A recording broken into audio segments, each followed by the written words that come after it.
Hey there, tech enthusiasts.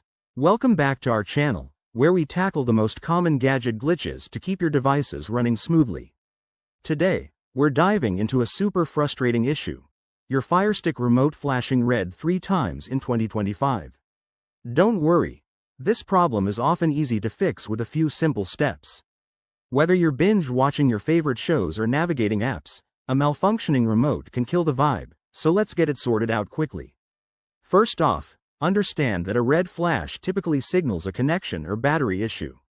Start by checking the batteries in your remote. If they're low, that's the most common culprit.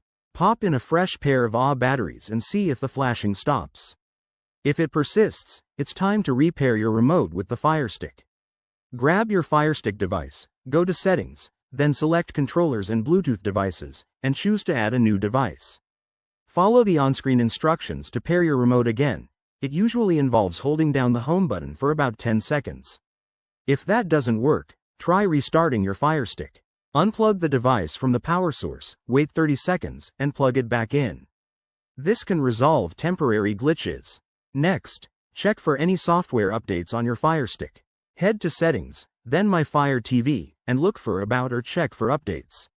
Installing the latest firmware might fix underlying bugs causing the issue.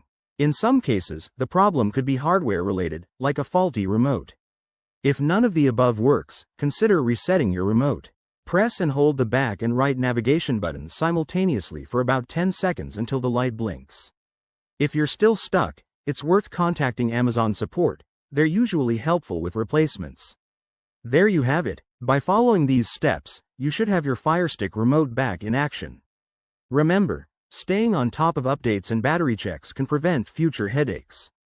If this video helped, give it a thumbs up, subscribe for more tech tips, and let us know in the comments if you have any other Firestick woes.